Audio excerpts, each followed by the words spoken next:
Darkness. A suffocating, endless void. The shattered overhead lights flicker weakly, casting brief flashes of illumination. The mirror stands in the center of the room. Its glass surface no longer reflective, it ripples, distorts, as if reality itself is unraveling.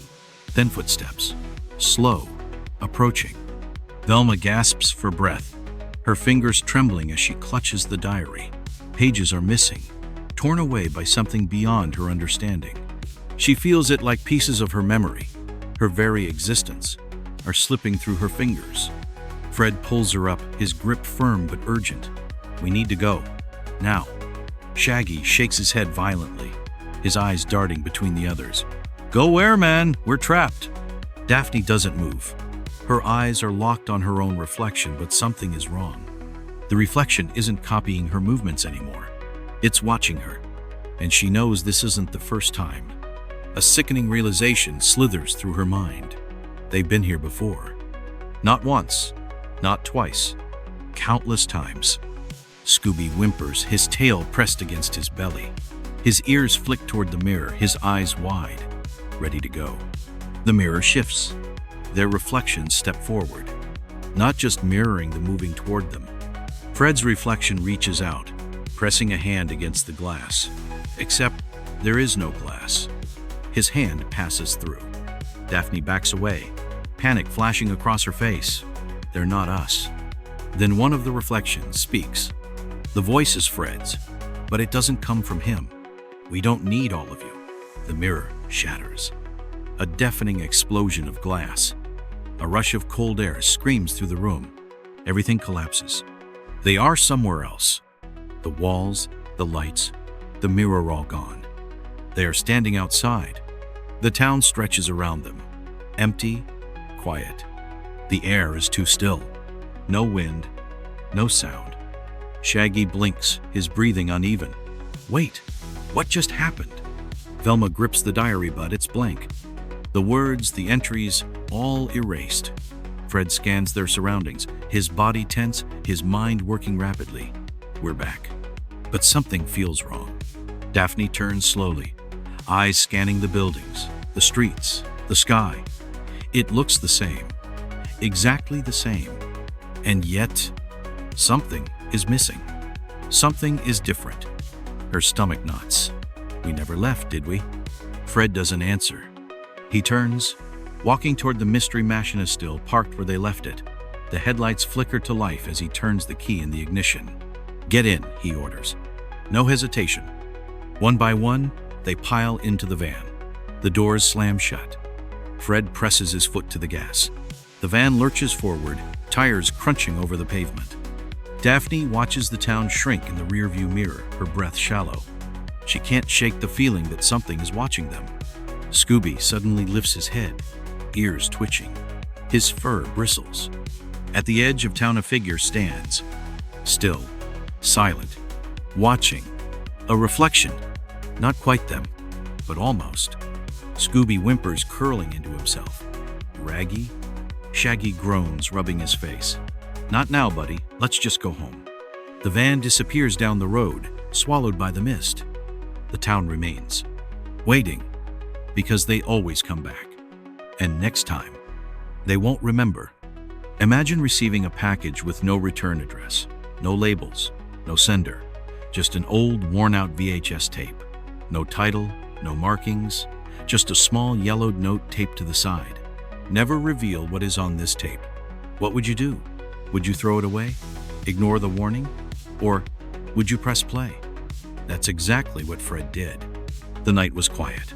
A thin mist curled through the streets outside, and Fred's house was wrapped in its usual calm. Daphne, Velma, Shaggy, and Scooby had come over for a peaceful evening. Or at least, that was the plan. Fred turned the tape over in his hands, frowning. There was something odd about it. The texture of the plastic, the weight, it didn't feel right. He couldn't explain it, but holding it felt like holding something that shouldn't exist. He slid the tape into the VCR. Click. The VCR swallows the tape. A loud burst of static fills the screen. Then, an image. A dark alley. A desolate street. And then, voices. Familiar voices. And that's when it all began. The screen flickered, revealing something impossible. It was them. Fred, Daphne, Velma, Shaggy, Scooby. They were solving a mystery. Same voices, same mannerisms, but none of them recognized the episode. Wait a second, Velma muttered, pushing her glasses up her nose. I've never seen this before. The lighting was off. The colors were too deep, too saturated. The shadows stretched too far. Their faces looked different. Not completely, but enough. And then, the realization hit. In the episode, the Mystery Inc. gang was investigating a disappearance, but not just any disappearance. It was their own. The tape showed them searching for clues about themselves. The scene cut to newspaper clippings. Teen detectives vanish without a trace. Daphne covered her mouth, eyes wide. "This doesn't make sense," she whispered. Static flickers. The footage distorts. For a split second, the screen freezes. A black and white frame appears grainy, washed out. Not an animation, a real photograph. It's them, but their faces are blurred, except for one, Shaggy. His eyes are nothing but dark, hollow voids. "Turn it off, man!" Shaggy shouted, his voice cracking with panic. Fred pressed stop. Nothing happened. The tape kept playing. The static grew louder. The screen flickered. Scooby began to growl, first softly, then louder. The static cut out. The screen turned black. The room fell into absolute silence. Then, a whisper. A single frame flashed a shadow, standing in the distance, watching. And then, everything went dark. The television shut off. No one moved. No one spoke. Scooby didn't stop growling. Daphne turned to look at him, then at the screen. And that's when she saw it. Even with the television off, the shadow was still there. The tape never should have existed. Fred, Daphne, Velma, Shaggy, and Scooby sat frozen in the dim glow of the living room. The television was off, yet the reflection remained a dark, unmoving figure, standing where no one stood. Scooby whimpered, ears pressed flat against his head. His eyes were locked onto the screen as if watching something the others couldn't see. "Fred, what the hell was that?" Daphne's voice was hushed but sharp. Fred shook his head. He didn't have an answer. None of them did. Velma, ever the logical one, forced herself to stand. She grabbed the VHS tape from the player, turning it over in her hands, searching for anything label, any sign of where it came from. But there was nothing. No markings, no timestamp. "This shouldn't exist," she said under her breath. But it did. And the only clue they had was where it came from. A car engine rumbles. Tires skid over cracked pavement. The scene shifts on old industrial district. Bathed in a pale, sickly moonlight, buildings loom, abandoned and forgotten. The return address on the package led them to a location that shouldn't have been in use. An old Hanna-Barbera storage facility. The lot was empty. Rusted gates leaned forward, unhinged. The once bright Hanna-Barbera Productions sign now sat crooked above the entrance. The paint chipped and faded. Daphne shivered. "I've been here before." The others turned to her. "What?" Fred asked. Daphne stared at the warehouse, her brows knitting together. She didn't know why. She didn't know how. But standing there, looking up at the building, she felt something deeply, disturbingly familiar. "I don't know, she hesitated. "Something about this place feels wrong." Shaggy swallowed. "Yeah, well, that makes two of us." The large metal doors groan as they push them open. A stale, musty scent floods out. Inside, rows of forgotten boxes stretch into the darkness. The warehouse was dead silent. Old animation cells, storyboards and reels of film lined the shelves. Their colors faded, their paper yellowed. Files sat in stacks, untouched for years. Fred clicked on his flashlight. The beam flickered before settling into a dim glow. "Let's split up," he said. Shaggy shot him a glare. "Are you serious, dude? Have you seen what's been happening tonight?" Fred ignored him. He and Velma went toward the back. Daphne, Scooby, and Shaggy stayed near the entrance.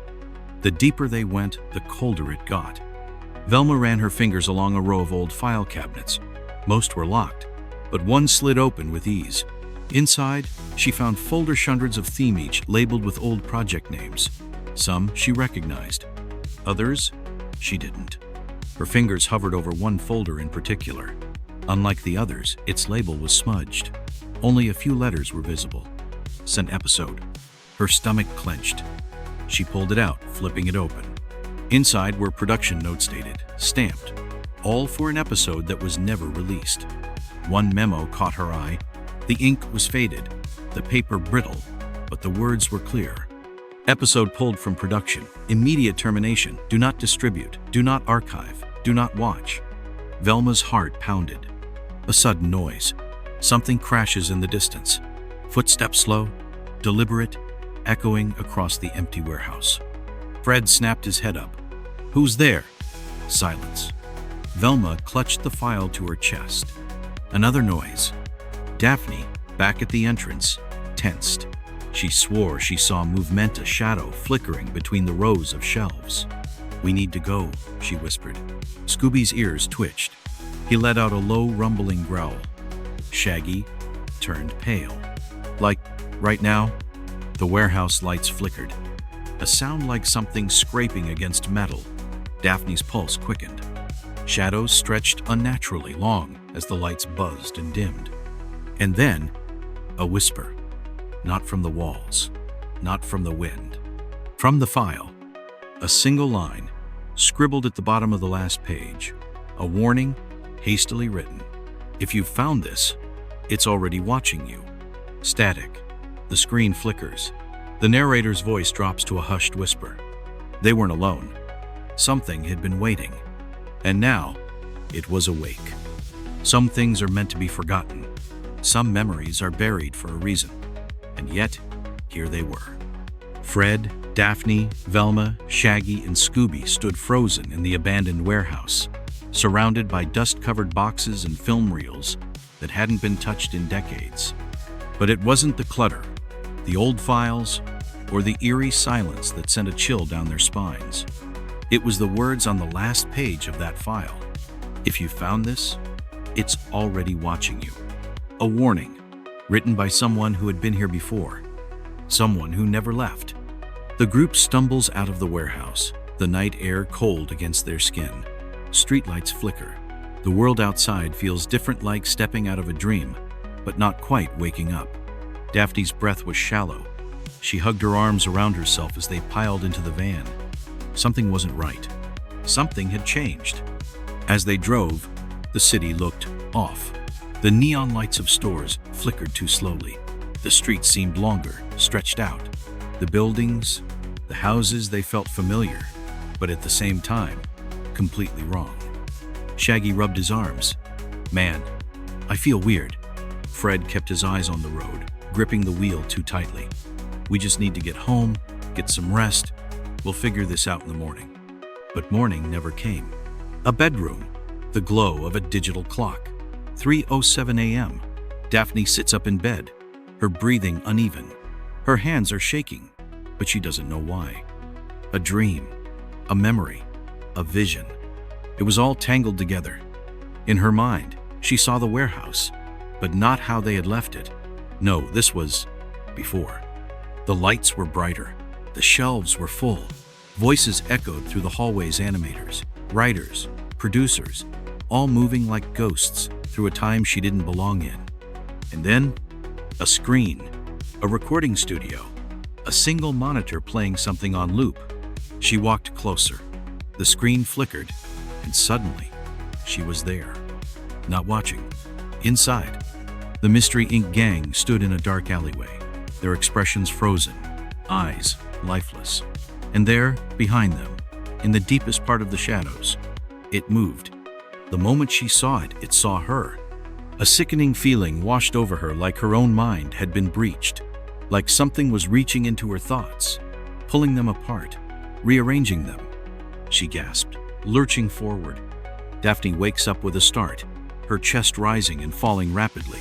The room is pitch black, except, no, it's not. She didn't turn it on. A single word appeared in the static. Remember. And then, Velma's apartment. The sound of a typewriter clicking away in the dead of night. Velma sits at her desk, surrounded by papers, her glasses slightly crooked. She hasn't slept. She had spent hours going through the file they stole from the warehouse. Everything about the lost episode was wrong. The dates didn't match. The scripts referenced characters that didn't exist. The recording logs showed missing time. And at the bottom of the last page below the warning there was something else. A list of names. Names she recognized. Producers, writers, animators, people who had worked at Hanna-Barbera in the 60s and 70s. Except none of them existed. Not in any official records. Not in any archives. Not even in obituaries. They were gone, as if they had never been real. Her hands trembled as she flipped to the final document in the file. It was a memo, sent from an unnamed executive to the Hanna-Barbera headquarters. It read, "We should have never created it. It was never meant to be animated, never meant to be seen. We are shutting it down. All records must be erased. All materials must be destroyed. And above all," Velma's stomach dropped as she read the last line, "do not let them remember." Meanwhile, in Shaggy's apartment, the room is dark. Shaggy lies in bed, his face twisted in distress. He's dreaming, but not like normal dreams. This is something else, something deeper, something wrong. In the dream, he was running. Heavy footsteps echoed behind him, growing closer. A voice deep, warped called his name. Not Shaggy, his real name, Norville. He turned a corner, desperate to escape, but he stopped. His breath hitched, because there, in front of him, was himself. Not a reflection, not a twin. It was him, dirt-covered, hollow-eyed, staring back at him with an empty, expressionless face. And then, it smiled. Shaggy wakes up with a scream. His heart is pounding, sweat dripping down his face. His phone buzzes. A message. It was from Velma. 3 words. Something is wrong. They were unraveling. The more they searched, the more they remembered. And the more they remembered, the closer it got. The past wasn't supposed to return. Memories weren't supposed to resurface. But they had. And now, something was coming for them. Fred, Daphne, Velma, Shaggy, and Scooby had uncovered something buried, something erased. A lost episode that was never meant to be seen. A tape that should have never been played. And now, no matter where they went, no matter how hard they tried to ignore it, it was watching. A diner. The neon sign flickers above, buzzing loudly in the quiet night. Inside, a clock ticks softly against the wall. A nearly empty place, save for one occupied booth in the corner. The Mystery Inc. gang sits there, tense, silent, processing everything they've uncovered. Shaggy stirred his coffee absent-mindedly, staring into the dark liquid like it held an answer. "So we're being haunted by a cartoon?" he muttered. Velma shook her head. "Number. This isn't just a lost episode. It's something more." The episode was erased from history, but something, she hesitated, choosing her words carefully, something remembered it. Daphne clenched her hands together. "I don't know what's worse, that this is happening, or that it feels like it already happened before." Fred exhaled, his jaw tight. He had been quiet for most of the conversation, listening, processing. But now, he finally spoke. "The file. The names that weren't in any records. The people who worked on that episode." Velma nodded. "They don't exist. Or at least, not anymore." Scooby let out a low whimper. His ears twitched, eyes darting toward the entrance of the diner. The door had just opened. A man stepped inside. Tall, thin, dressed in an old, weathered coat. His face was sharp, eyes sunken. He didn't order anything, didn't look at the menu. He walked straight toward their booth. Velma tensed. Fred's fingers curled into a fist under the table. The man stopped just short of them, placing his hands on the edge of the table. His fingers were long, bony, and when he spoke, his voice was hoarse, as if it hadn't been used in years. "You shouldn't have watched it. The diner feels colder. The lights seem dimmer. The world outside the window stretches too far, as if the street has grown longer." Daphne's throat tightened. "Who are you?" The man didn't answer. Instead, he slid something onto the table. A Polaroid photograph. The gang hesitated before looking, and when they did, a chill ran down their spines. The photo was old, faded, black and white. It showed them, standing in front of the Hanna-Barbera warehouse. But not recently. The clothes were different. The setting was different, like it was taken decades ago. Shaggy swallowed hard. That's not possible. The man finally spoke again. It's not just a lost episode. He looked directly at Velma. It's a record, and every time someone watches it, his voice dropped lower. It starts again. A gust of wind shakes the diner windows. The jukebox in the corner crackles with static. The man straightens up, his gaze unreadable. Destroy the tape. His voice was firm, not a warning, a command. Don't watch it again. Don't search for answers. Just get rid of it before it's too late. Fred frowned. Why? What happens if we don't? The man held his gaze. Then, slowly, he leaned in closer, his breath cold against the air. Then you'll become part of it. The lights flickered. The door swung open behind him. A gust of air swept through the diner. And just like that, he was gone. Silence. The gang sits frozen. No one speaks. No one breathes. The photograph remains on the table, proof that they didn't imagine it. Velma picked it up, flipping it over. There was writing on the back, a single word, written in shaky, uneven handwriting. Run. Shaggy let out a nervous laugh, but there was no humor in it. I think we should listen to the creepy guy, man. Daphne exhaled, rubbing her temples. We have to find the tape. Fred nodded. If we destroy it, maybe this stops. Velma wasn't convinced. Something didn't feel right. Destroying it felt too simple, too easy. Because if this was a cycle, if it had happened before, then why was the tape still here? She didn't say it out loud. Not yet. Instead, she just said, "Let's go." They thought they had a choice. They thought destroying the tape would set them free. But the truth was far worse. Because the lost episode wasn't just a mystery. It was a trap, and it had already been set. Some things can't be undone. Some doors, once opened, never close again. Fred, Daphne, Velma, Shaggy, and Scooby had come searching for answers. But the truth was never meant to be found.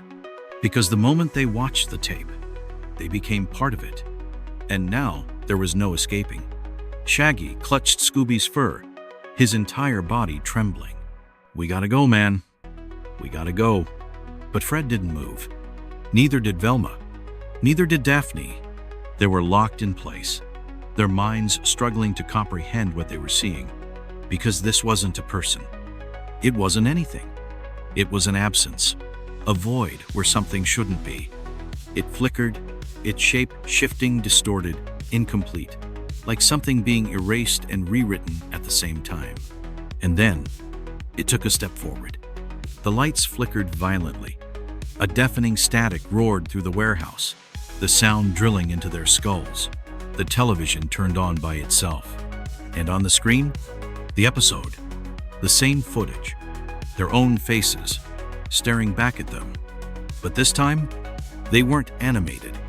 They were real. No, this isn't real. This isn't real. But then, the screen changed. Their reflections were no longer just playing back. They were moving on their own. Their on-screen versions turned, looked toward the camera. And then, they spoke. "You have to run." Velma's blood turned to ice. The television glitched. The image shattered into pixels, distorting into something incomprehensible. And then, the thing moved. Not like a person. Not like anything natural. It jerked forward in unnatural motions, like a puppet with its strings being pulled. Its form flickered, stretching, warping, shifting between the screen and reality, between the past and the present, between something real and something that never existed. Daphne screamed. Fred grabbed her wrist, pulling her back. "Go now!" They ran, feet slamming against the concrete, breath sharp, ragged. The exit was in sight, a sliver of moonlight through the open warehouse doors. But behind them, the thing wasn't following. It didn't have to. Because the world itself was changing. The shelves were disappearing. The walls, the ceiling, the entire warehouse was fading, being erased. Reality was being rewritten, and they were being rewritten with it. Shaggy stumbled, nearly falling. Scooby yanked him forward with his teeth. Velma was the first to reach the door. She turned back, her heart pounding. Fred and Daphne were close behind. And Shaggy wasn't. He wasn't there. She blinked, checked again. Nothing. Daphne turned, her face pale. Where's Shaggy? The warehouse shook.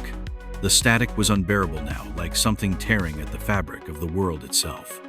And in the flickering light, they saw him, standing in front of the television, frozen, watching himself. Velma's voice cracked. She reached forward, screaming, "Shaggy, run!" But he didn't. He was staring at his reflection, and his reflection was staring back. And then, it smiled. Not his smile. Something else. Something inside him. And as the static swallowed the screen, so did he. They never should have found the tape. They never should have watched it. Because the tape wasn't cursed. It was a doorway. A loop. A story being told again and again. Until someone else finds it. Until someone else plays it. And when they do, it starts again. Never reveal what is on this tape. A hand reaches down, picks it up, turns it over, and slowly presses play.